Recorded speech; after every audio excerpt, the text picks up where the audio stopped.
Spider-Man is a comic book superhero and a character that is so immersed in media, not only does he not need an introduction, but all of you already know all about his origin, his powers, his character, and everything else about him. In fact, he's probably the most well-known superhero there is, next to Batman of course. And Spider-Man's been in comics since 1962, and he has never left the world since, as something about his character really connects with audiences. And no matter how bad the franchise gets, Spider-Man always sticks around. And believe me, it has gotten bad. We don't really talk about this. But because of Spider-Man's popularity, he will never disappear from media. And over the years, like any good superhero, he has died several times. And so this video is going to look back at the 5 best deaths of Spider-Man. Number 5. The Superior Spider-Man. In this story, Otto Octavius, or Doc Ock, is dying. Basically, his body is rotting away after being put through too many super fights over the years. And even though he tries everything he can, he still can't fix his body, and he is going to die. But he decides not to give up, so he can't fix his body. So what? He'll just go get another one. And what better body to get than Spider-Man's? He's a hero in his prime, healthy, and has superpowers. And so Doc Ock conducted several master plan schemes to get his revenge on those who had wronged him. But really, he wasn't doing that at all. You see, each time Spider-Man beat him, he had to use a helmet to link his mind to Doc Ock's Octobots. And Doc Ock had designed it that way, so that he could map Spider-Man's brain. And then Doc Ock switches his mind with Peter Parker's, and takes over his body, and Peter Parker dies inside Doc Ock's body. It's an incredibly dark death, and a lot of fans, myself included, didn't like seeing Peter Parker go out this way. It is different to see the villain win, sure, but it shouldn't have ended like this, as it was just so unfair to Peter Parker. And though Peter tried to switch back minds, he couldn't. He died before he got the chance. But right at the end, Peter wasn't angry about this. Instead, he shared his memories and experiences with Doc Ock, and he taught him how he became a hero, and more importantly, why he became a hero, and why he kept it up. And he told Doc Ock to use his body to become a better hero than Spider-Man ever was. And since Doc Ock can feel Spider-Man's life as though it's his own, he agrees. And so he becomes the Superior Spider-Man. Number 4. The Edge of Time.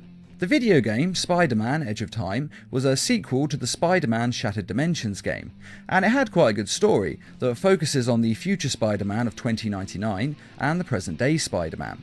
And the game opens with the death of Spider-Man at the hands of Anti-Venom, the Eddie Brock version. Now, when a story starts with the death of the hero, we all know that they're not actually going to die. It's just there to create a sense of drama, and we all know that the hero will find a way to survive. And add to that the fact that this game is all about time travel, and we all know he wasn't going to die, or at least he was going to go back in time and stop this from happening. But in actual fact, Spider-Man did die. The game follows through on the beginning, and has him unable to avoid his fate and die. Now, this would have been quite impressive, if not for the fact that he is then taken to the future, and the future medical tech is able to bring him back to life. Some might say it's a bit of a cop-out, but I actually think it's kind of impressive that they had him die in the first place, and not just go back in time and change it with the time machine. Yes, going forwards in time isn't much better, but it is a little better. And the best bit about this death is that Spider-Man knows he is going to die, and yet he still goes into the fight anyway, because it's the right thing to do, and heroes do what is right no matter the situation or the risks involved. And this really shows us Spider-Man's character and his unwavering morals of doing what is right, even if he has to sacrifice himself in the process. Number 3. The Spider-Verse. The original Spider-Man in this universe is the one that we're most familiar with. Bitten by a spider, his Uncle Ben died, and he became one of the greatest heroes in the world. We all know the story. And he was what Spider-Man should be, a brave and bold hero who fights his best against supervillains and helps people no matter what. But unfortunately in this case, the Kingpin was able to take him out.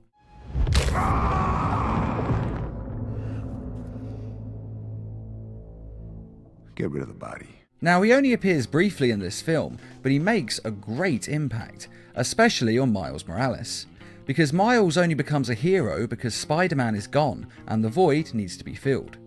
And though other Spider-Men from other universes helped train him, I honestly think the one who had the most influence on his life was the one who died, as he showed him what it meant to be a hero, what you had to give and the risks involved.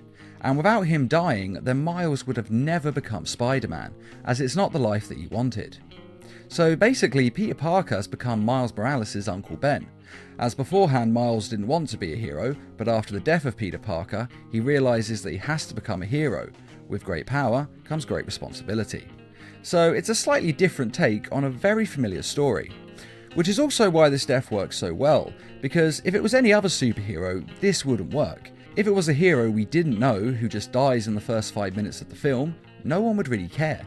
But thanks to all the Spider-Man movies, comics and video games, everyone on the planet is familiar with his character, to the point where newer films, such as the Marvel ones, don't even bother telling his origin story, because we all know it at this point. And it's because of this that we can really feel his death in our hearts, even though he's barely in the film. Number 2. The Snap.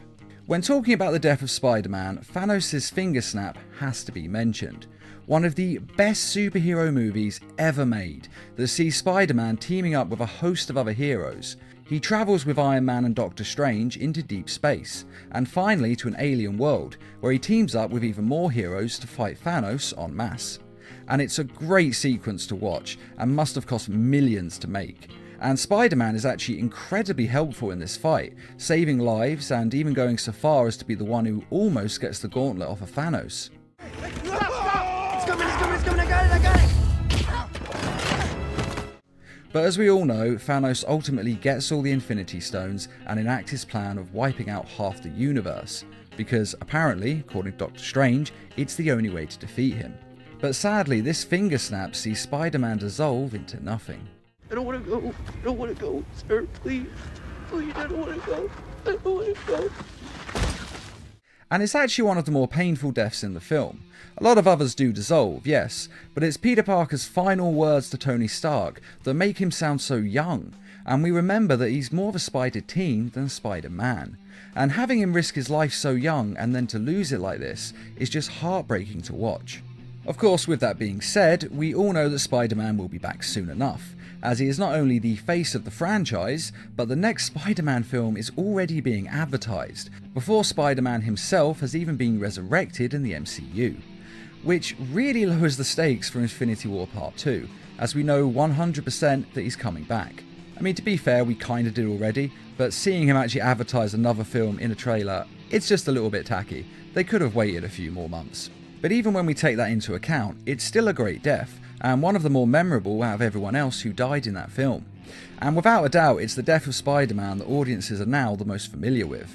And though it may seem a bit simple, as it's just Thanos snapping his fingers, don't forget that finger snap was a decade in the making. Number 1. Ultimate Spider-Man.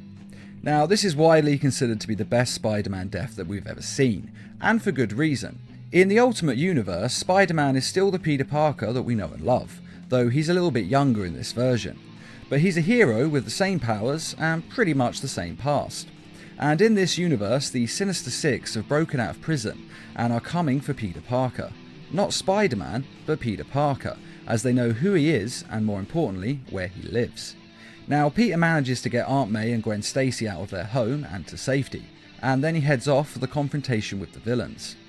And his end really begins on the way there when he takes a bullet intended for Captain America. And obviously a bullet wound is the last thing he needs when he has to go fight some of the most powerful supervillains in the world. But he is Spider-Man, and so he manages to work up the strength to stand.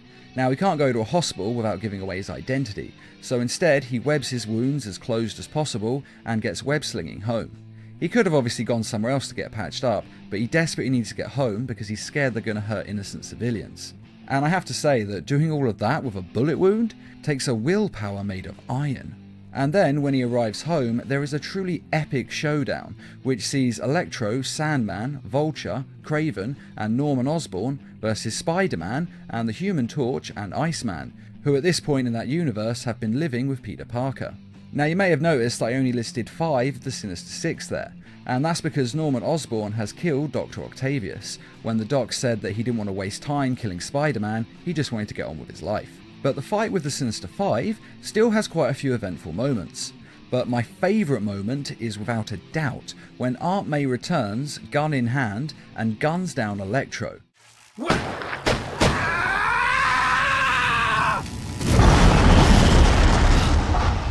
And she does this because Aunt May is nothing short of awesome. Now this fight is huge, and Spider-Man and the others take out as many as they can, until finally it ends with a one-on-one fight between Spider-Man and the Green Goblin. And just as the two of them are staring each other down, they are then interrupted by Mary Jane Watson, who is driving a stolen van, and she drives it straight into the Green Goblin, crushing him. Because MJ is pretty awesome too. But the Green Goblin isn't finished yet, and he gets back up, only to be knocked back down by Peter Parker, who lifts and throws the van on top of him with such force that it explodes. And this final feat of strength takes the Green Goblin down, which is good, because it also took everything that Peter Parker had left, and he collapses to the floor and dies from his injuries. And he dies happy, because he is able to save his Aunt May's life. He couldn't save his Uncle Ben, and the guilt of that defined the rest of his life. But this time he does the right thing and he saves his Aunt May. And he is able to die in peace, safe with the knowledge that his mission is complete.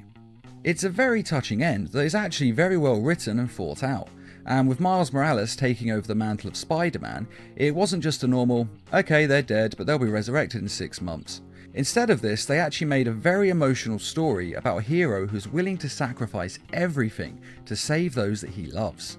And killing off Peter Parker like this for real was a great move to my mind, as it shows us that the stakes on these heroes' lives are real, and these people are truly heroes as they are willing to give their lives to save others. I do actually like the character of Peter Parker, and I did want him to survive, but I like it even more when writers follow through on their deaths, as I'd rather that a character either stay dead or just never die, rather than have them pop back to life every 5 minutes.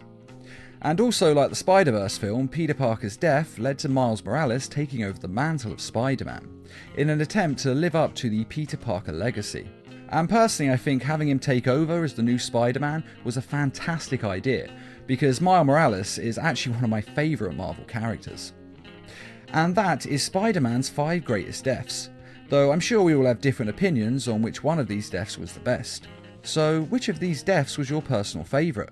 And are there any other Spider-Man deaths that you think should have been on this list? Be sure to let us know in the comments, and I'd just like to say a quick thank you to those who made this video possible by donating to the Needlemass Productions page on Patreon. And as always, thanks for watching, and feel free to subscribe, share, like, and comment.